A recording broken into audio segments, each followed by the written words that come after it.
Marc LoPresti, I'm going to start with you. We just heard from Steve Moore say, somebody ran into him on the street and said, "Whoa, you're Steve Moore. Where's my money at, Steve Moore?" He says it's going to be January 1st. Okay, give it some time. What are you thinking?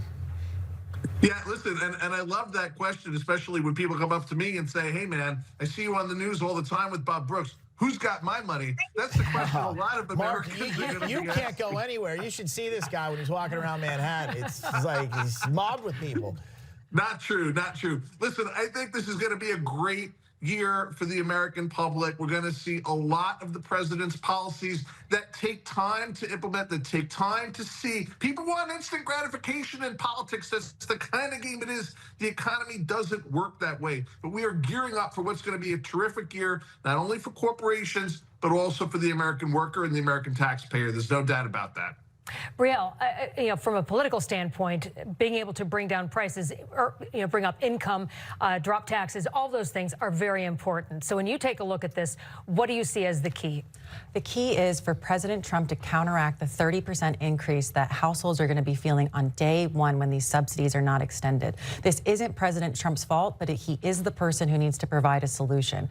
Increasing the household percentages to close to 30% is equivalent to purchasing a new Toyota RAV4 every single year for the next 3 years. Toyota has a better customer service policy, more reliability than our own health insurance, but that isn't what's going to help Americans today. Yeah, so not just giving them cash. Not just give them cash, but fix the problem. We can't. And look to Florida's 27th district, the only swing district in Florida right now.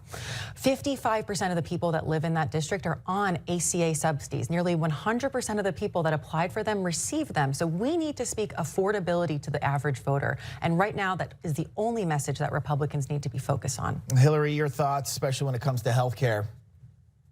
I think this is actually, Bob, unfortunately, this isn't about healthcare. You know what is terrifying the hearts of all Democrats? And that's why Jasmine Crockett has already said that she is going to shut down the government at the end of January. It is that 4.3% growth rate. They are seeing that the economy is going to boom in 2026. They've got to do something to stop Trump's momentum. That's what this is about. So they're not going to agree, except for going back to your earlier point, where you said this has taken over a decade. This has taken a decade. And don't forget, Obamacare was crafted basically by the insurance lobbyists. This is all to the benefit of the insurance companies. That's what has to be solved. I don't see it being solved. I think they're going to have to extend and then push the decisions down the road. That's all I can think that will happen, because we've got to keep the government open.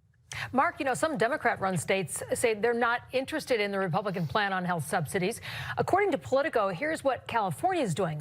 The Golden State, they say, is allocating nearly $200 million to replace the expired federal subsidies for roughly 300,000 of its poorest residents. But the rest of the state's 2 million residents enrolled on the Obamacare exchange could be hit hard.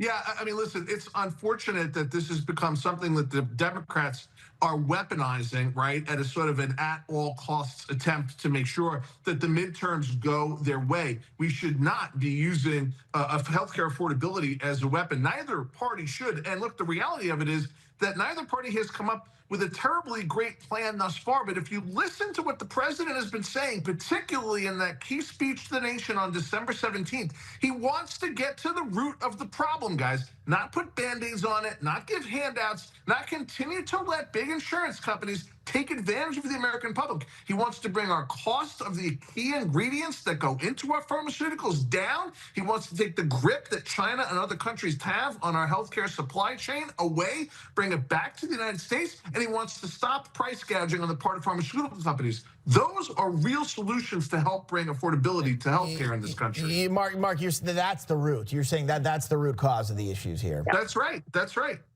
Brielle, your thoughts?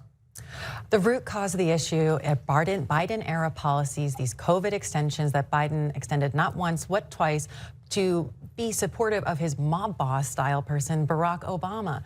This is demonstrative for the Republican Party because we need a better answer. We need better messaging around this. And when our most critical constituency, Hispanic voters, whose polling unfortunately no longer resonates with the numbers we saw in 2024, we need a better answer, and we need better policies like the House is passing. We just need the impacts to be felt today, not 2 years from now. But no one ever seems to get started on it. Hillary, I think that's the thing. Everybody looks for ways to move it down the road instead of just dig in and say, let's, get a little dirty and fix it.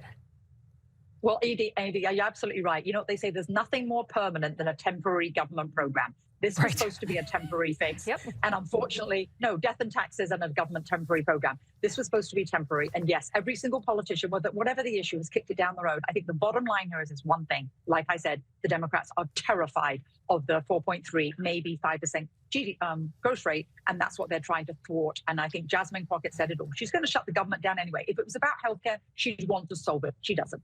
Yeah, don't be surprised if that happens again very soon. Yeah. Right.